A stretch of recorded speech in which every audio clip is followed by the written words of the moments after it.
सुप्रभात प्यारे बच्चों।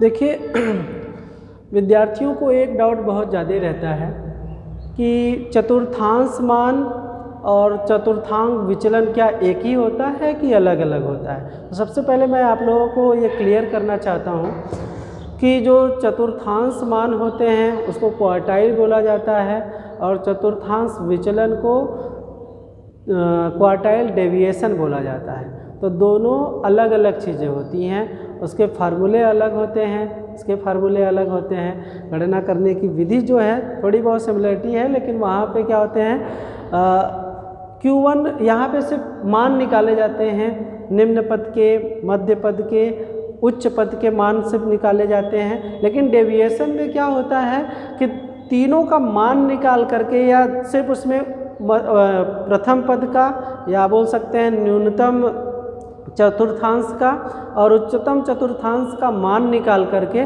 तब Q निकालते हैं, तब डेविएशन निकालते हैं। ठीक है, तो यहाँ पे सिर्फ मान निकालना है आपको, डेविएशन नहीं। तो वो अलग है और ये अलग है।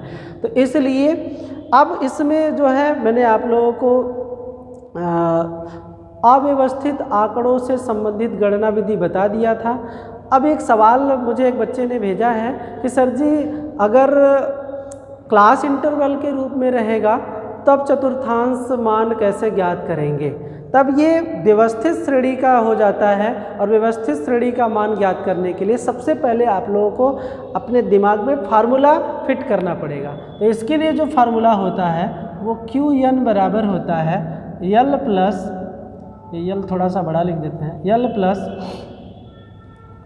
Small n capital N by 4 minus FB upon F into CI।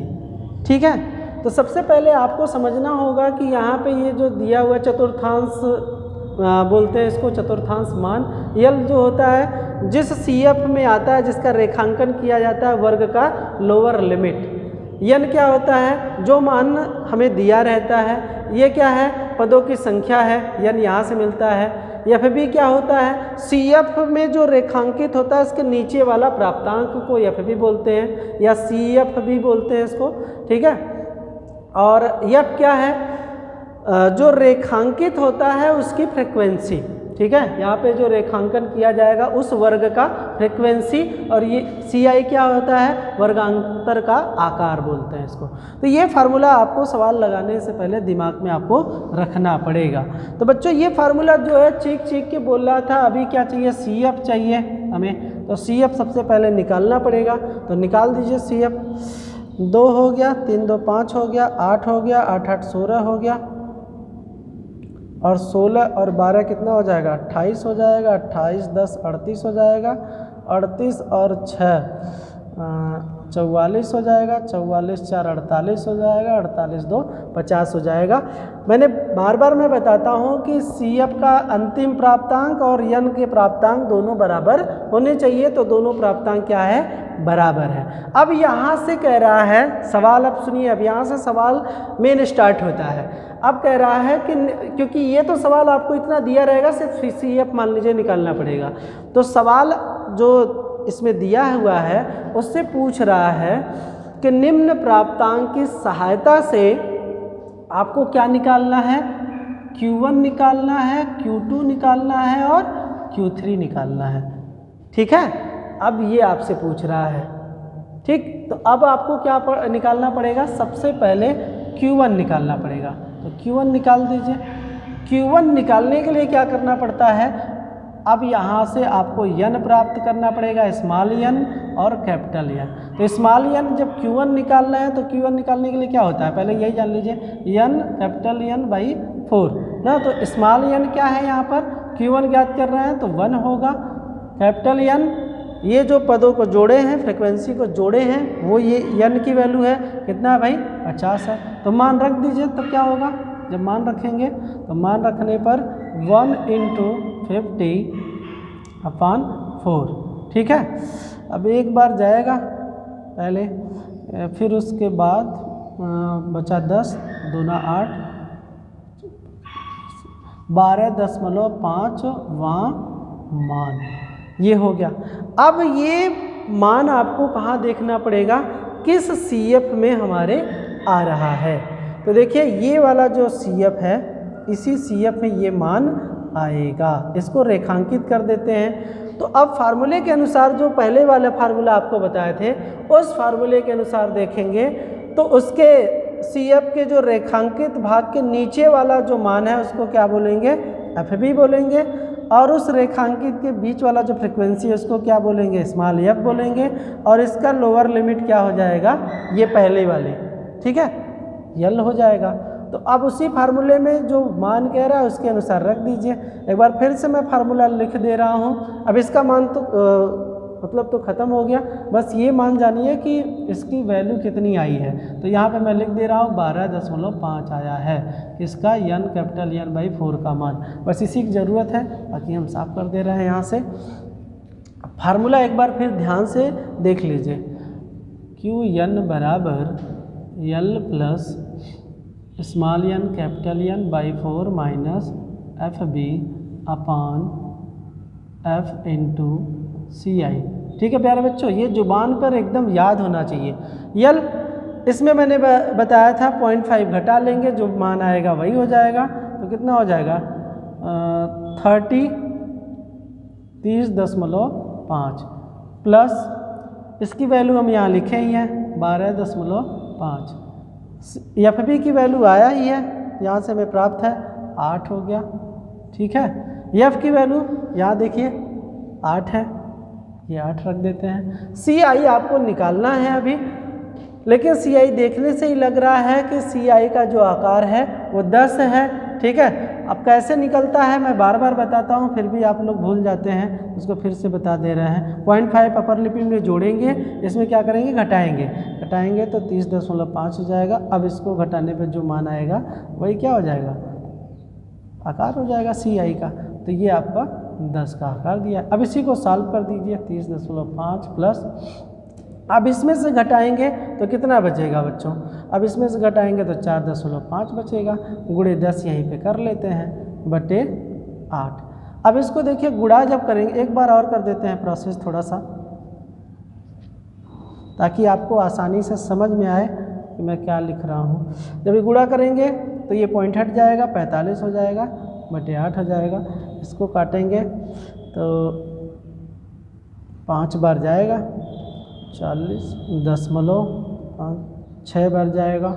ठीक है, फिर उसके बाद 2 बार जाएगा, फिर 5 बार में कट जाएगा। ठीक है, अब बचा कितना, ये Q1 का मान निकाल रहे हैं, ये ध्यान रखिएगा, यहाँ पे Q1 चलेगा। तो 30.5 प्लस का 5.625 जोड़ेंगे प्यारे बच्चों, तो देखिए कितना हो जाएगा, 25, 6 5 11, 1.5 1 6, मतलब 36.125 इसका Q1 का मान आ गया। ठीक है, यहाँ से देखिए Q1 का मान जो है वो 36.125 आ गया। क्या करना है, Q1 यहाँ पे इसकी वैल्यू निकालनी है, इसका वैल्यू जिस CF में आएगा उसमें देखना है कि FB क्या है, F क्या है और L क्या है, उसके आधार पे सवाल को सॉल्व कर लेंगे। ठीक उसी प्रकार से अब हम लोगों से पूछ रहा है क्या, Q2 पूछ रहा है, तो Q2 निकाल लीजिए भाई। तो इसके लिए भी n कैपिटल N/4। अब देखिए यहाँ पर इतने का वैल्यू तो पता ही है, मतलब 1 का जो मान था इतने का तो पता ही है ना। अब इस n का क्या है, 2 है, और इस n का वैल्यू कितना है, 50 है ना। तो इसका मान कितना आया था, इतने का मान आया था 12.5 ना। तो चाहे आप तो 2 गुणे 12.5 कर दें अगर, तब भी मान निकल जाएगा, या सीधा कर दें, ऐसे निकालेंगे तो देखिए 12 दूना 24, 25 हो गया। ठीक है, अब या तो फिर इसी पे मान पे एक बार रख लेते हैं, इस फार्मूले पे ही रख लेते हैं ताकि आपको समझ में आए। 2 गुणे आपका कितना हो गया, ये 50 रख दीजिए 4। ठीक है, 50 दूना 100 हो गया, कितना हो जाएगा 25, यही हम कह रहे थे। ठीक है, तो चाहे इस तरीके से लगाइए चाहे इस तरीके से निकालिए, आएगा क्या, 25वां मान आएगा। ठीक है। अब 25वां मान देखिए किस में जा रहा है, इस 16 में आएगा नहीं, ये वाला 28 में आएगा। अब क्या हो जाएगा, Q2 के लिए FB क्या हो जाएगा, ये FB हो जाएगा और ये F हो जाएगा और ये L हो जाएगा। ठीक है, तो इसको सॉल्व कर देते हैं, फटाफट सॉल्व करिए भाई इसको भी।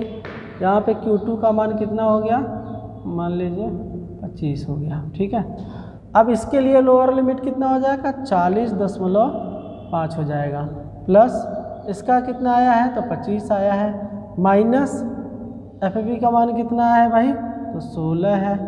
ठीक है, बटे F का मान कितना है 12 × 10, तो 40.5 प्लस इसमें 25 में से आप इसको घटाएंगे तो कितना बचेगा भाई, 9 बचेगा। ठीक है, 9 × 10 / 12। ठीक है, ये हो गया। अब इसको काट दीजिए, 3 से काटिए पहले, 3 3 का 9, 3 4 का 12, 2 दूना 4, 2 5 10, मतलब 15/2। ये कितना हो गया 7.5।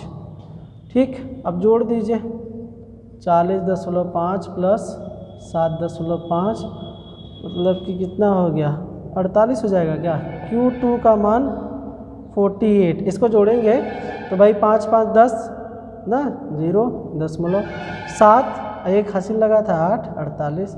यही मान हो गया आपका किसका, 48 का मान हो गया, है ना। आसान, बहुत कुछ नहीं करना है भाई, बस खाली फार्मूले पर रखिए, मान निकालते चले जाइए, बिल्कुल आसान है। ठीक है, चलिए समय व्यतीत न करते हुए फटाफट Q3 का भी मान निकाल लेते हैं। ठीक है, अब Q3 चाहिए तो Q3 के लिए 3 पहले यही लिख लेते हैं, स्मॉल n / 4। तो स्मॉल n की वैल्यू कितनी है 3 है, n की वैल्यू कितनी है 50 है ना। आप चाहें तो फिर वही बात फिर से आप उसमें गुणा कर सकते हैं, या तो फिर इसी तरीके से रखिए, कितना हो जाएगा भाई 4। अभी कटेगा कुछ नहीं कट रहा है, 5 3 15, 150 4 कर देते हैं तो 4 3 12, 4 4 3 बार जाएगा, 12 बचा 3 30 हो गया, 7 4 28। ठीक है, 37.5। या तो उस तरीके से भी देख लेते हैं, जैसे 3 × 12 कितना आया था 5 आया था, तो 3 5 15। ठीक, एक हासिल लगा, 3 दूना 6 1 7।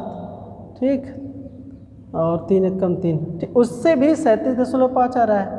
तो आप चाहे तो इस तरीके से कर सकते हैं या इस तरीके से कर सकते हैं। तो Q3 का मान कितना हो गया भाई, कितना हो गया 37.5। अब इस 37.5 को प्यारे बच्चों देखते हैं कि कहाँ पर मान समाहित होता है, किस CF में आता है। यहाँ पे F है, इसको ध्यान में रखिएगा। 37.5 इसी में आएगा, 38 वाले में, इसको रेखांकित कर देते हैं। अब हमारा FB कौन सा हो जाएगा, ये हो जाएगा FB, ये F हो जाएगा और ये L हो जाएगा। तो मान रख दीजिए फटाफट, ये कितना हो जाएगा 50.5 प्लस इसकी वैल्यू कितनी थी 37.5 माइनस FB कितना है 28 है। ठीक है, बटे F कितना है भाई 10 है, ये 10 है ना।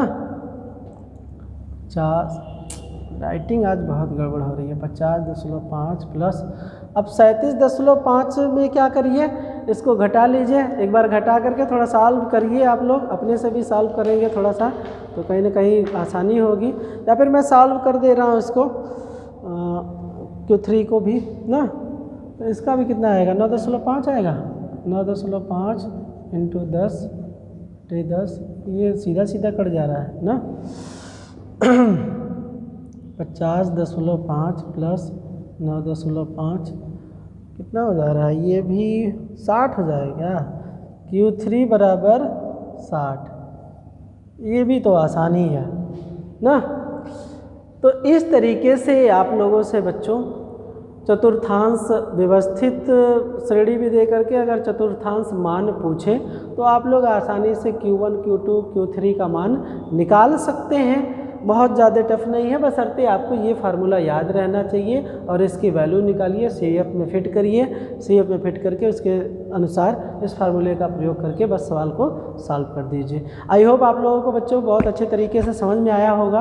नहीं समझ में आया है अगर, तो फिर आप लोग उस वीडियो में जा कर के सवाल के नीचे ही कमेंट कर दीजिए कि सर यहाँ पे नहीं समझ में आया है, फिर से समझा दीजिए, तो मैं फिर से आप लोगों के वीडियो कमेंट लेकर के वीडियो बना करके आप लोगों को समझाने का प्रयास करूँगा। ठीक है, चलो।